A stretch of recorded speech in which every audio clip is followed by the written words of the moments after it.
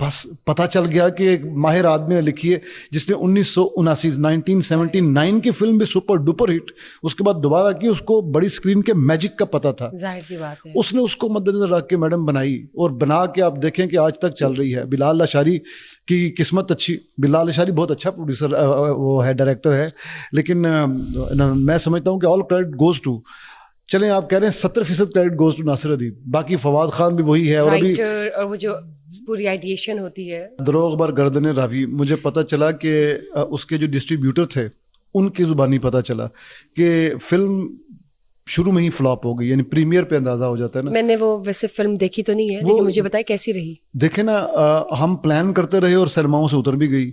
کیا ہوا ایسا؟ فلاپ ہو گئی، بری طرح فلاپ ہو گئی. کیا تھا اس کے اندر؟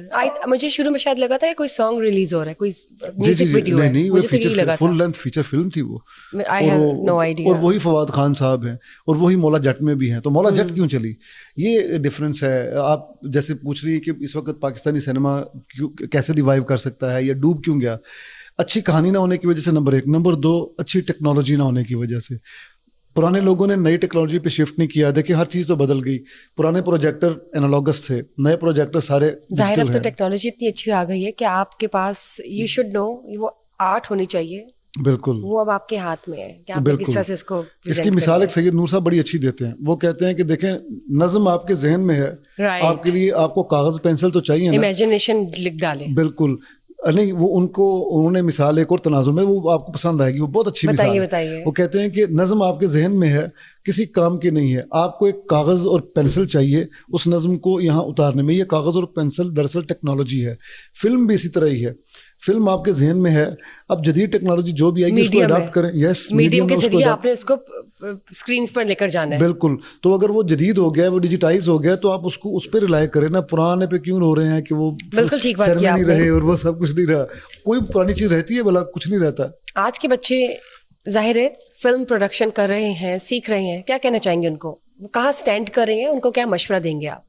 میرا ایک ہی مشورہ ہے کہ بہت زیادہ ناولز پڑھیں اور کہانی پڑھیں، نمبر 1. نمبر 2 یہ ہیونگ ریڈ دیٹ، جو کلاسک فلمیں ہیں کسی بھی زبان میں بنی ہوئی وہ ضرور دیکھیں. اس میں سے سینما کا فیکٹر مائنس نہیں کرنا، ایڈ کرنا ہے، پلس کرنا ہے، ورنہ ڈرامے بناتے رہ جائیں گے، OTT کے ڈرامے بناتے رہ جائیں گے. اور جو ہماری فلم انڈسٹری ہے پاکستان کی، آپ کو کیا لگتا ہے فیوچر کیا ہے اس کا؟ بہتر ہو جائے گی؟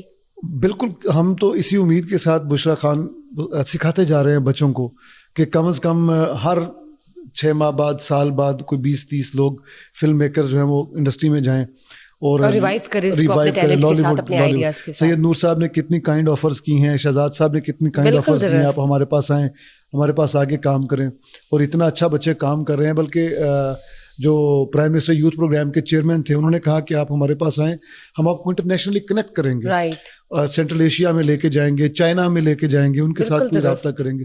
تو اس وقت پیٹرنائزیشن کی ضرورت ہے، جو اس کی حکومت کی، اسٹیٹ کی سرپرستی کی ضرورت ہے. اسٹیٹ ٹیکس معاف کرے اور اپنی ایک میڈیا پالیسی جو بنائی ہے اس کو امپلیمنٹ کرے، اور اپنی نگہبانی میں، سرپرستی میں فلم بنائے بھی اور فلم چلوائے بھی.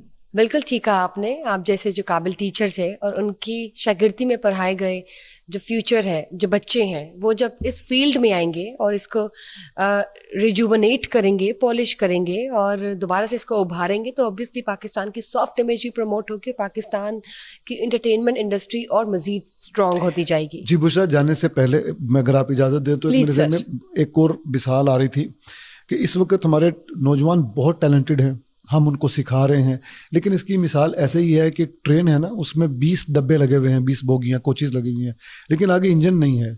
تو کیا وہ ریل کہیں پہنچ پائے گی؟ نہیں پہنچ پائے گی. یہ انجن جو ہے یہ حکومت ہے.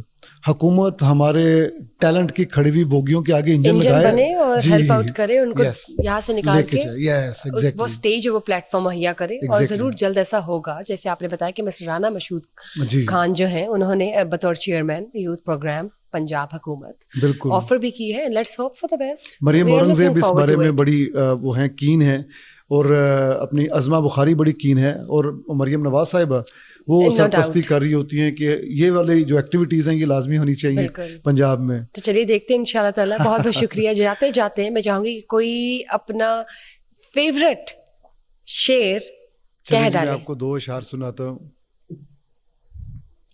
دکھاوے کی عبادت کر رہا تھا، دکھاوے کی عبادت کر رہا تھا، وہ اظہار محبت کر رہا تھا. دکھاوے کی عبادت کر رہا تھا، وہ اظہار محبت کر رہا تھا. دعا گو تھے فرشتے اس کے حق میں، دعا گو تھے فرشتے اس کے حق میں، وہ جس دم ماں کی خدمت کر رہا تھا. کیا بات ہے. نائس. بہت مہربانی. زبردست. بہت بہت شکریہ. بہت تھینک یو فار شکریہ. Being part of today's show. Thank you. Thank you for hosting me well. You're Wish I will most keep welcome. smiling. You're most welcome. Thank you, Amin. And yes, guys, it's a wrap. Please stay tuned for another session. Till then, bye-bye.